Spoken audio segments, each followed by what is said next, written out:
Salut tout le monde, on se retrouve aujourd'hui dans un nouveau décor, si on peut appeler ça comme ça. Je suis vraiment juste dans le salon, mais ouais. Donc cette vidéo va parler de WatchOS 9, donc suite à la WWDC 2022. Voilà, où Apple a présenté iOS 16, on en a parlé dans une première vidéo. Là voici une seconde vidéo pour parler de WatchOS 9. C'est parti!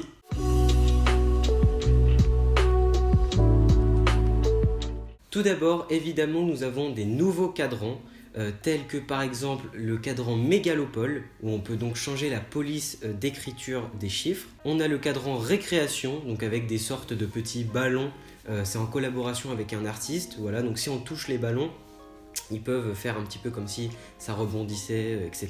Un cadran incroyable que je trouve ultra beau, c'est le cadran astronomie, un nouveau cadran d'astronomie où on aura la possibilité de mettre la Terre, la Lune ou le système solaire en grand. Donc le but c'est de prendre tout l'écran, tout l'espace de l'écran possible avec l'heure derrière le sujet qu'on aura choisi. Donc on peut choisir un des trois ou mettre les trois en aléatoire à chaque fois qu'on regarde l'heure. Il est sublime, je trouve magnifique. On a aussi le cadran lunaire où on peut retrouver toutes les phases de la Lune pour chaque jour et c'est disponible dans plusieurs calendriers. Les cadrans portraits ont été améliorés aussi. On a maintenant aussi des nouvelles complications pour les cadrans déjà existants, donc voilà, on pourra mettre d'autres complications, donc ça c'est stylé.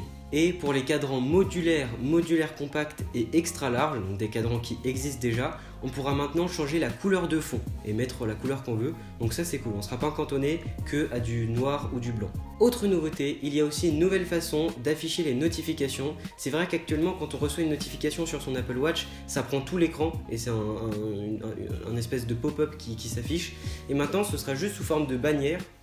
Donc comme sur les iPhones, une petite bannière qui arrive en haut de l'écran, voilà, ça prend moins de place, c'est plus discret, c'est très cool. Et aussi une nouvelle façon d'afficher Siri, Siri qui sera juste un petit rond qui bouge en bas de l'écran comme sur l'iPhone, encore une fois. On arrive à une des nouveautés qui est, je dirais peut-être une des plus importantes pour l'Apple Watch, parce que l'Apple Watch c'est vrai que c'est une montre aussi dédiée pour faire du sport aux exercices, et Apple a énormément travaillé et peaufiné sur tout ce qui concerne les exercices et les données qu'on pourra avoir quand on fait un exercice. Donc on aura des nouvelles données disponibles pendant nos entraînements, comme par exemple la zone de fréquence cardiaque, qui peut être très utile, la longueur de la foulée, le temps de contact au sol, l'oscillation verticale ou encore la puissance de course. On pourra avoir plusieurs écrans de données pendant un même exercice, donc ça c'est très très cool.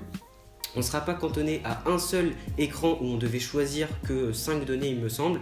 Là on pourra choisir donc plein d'écrans avec plein de données disponibles, donc les données que j'ai dites juste avant, mais aussi on pourra voir ces anneaux d'activité, à quel pourcentage ils sont complétés, et on pourra voir aussi plein d'autres choses, donc ça c'est très très cool. On pourra avoir plein de données sur notre entraînement qu'on est en train de faire. On aura la possibilité de créer des activités personnalisées. Il y aura aussi un mode dédié au triathlon où la montre va changer automatiquement d'exercice entre chaque arrêt qu'on va faire. Une autre nouveauté que j'attendais depuis très longtemps et qui fait ultra plaisir de l'avoir maintenant nativement sur l'Apple Watch, c'est le tracking du sommeil. Ils ont appelé ça Sleep Stage. Donc on pourrait traduire ça par étape de sommeil ou période de sommeil. Donc ça c'est incroyable, on pourra consulter dans l'application Santé après avoir dormi nos différentes étapes de sommeil, donc les sommeils profonds, paradoxal, nos états d'éveil aussi.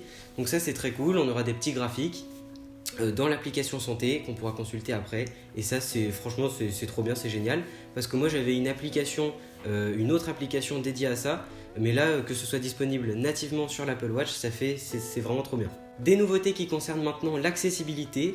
Maintenant pour les personnes avec des difficultés physiques ou moteurs, on aura la possibilité de caster, si on peut dire, de recopier l'écran de son Apple Watch sur son iPhone pour effectuer des actions et naviguer sur sa montre, mais directement depuis son iPhone.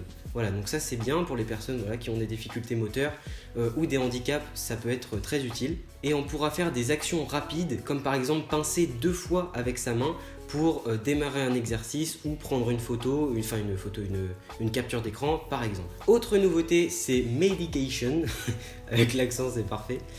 Donc en fait c'est en gros traitement. Cette option va permettre de rappeler aux personnes qui ont besoin de prendre des médicaments tous les jours ou à certaines heures précises ça va leur rappeler de les prendre s'ils les ont pas pris. Et on va pouvoir traquer notre prise de médicaments et pointer à chaque fois qu'on en a pris un.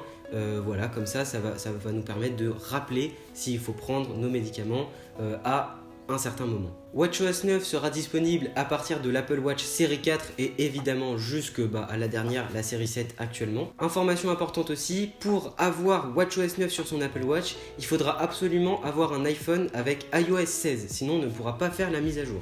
Voilà, donc c'est tout pour WatchOS 9. Évidemment, comme la vidéo dernière, j'ai présenté que les principales nouveautés. Il y en a évidemment plein d'autres, mais c'est encore une fois des trucs plus minimes.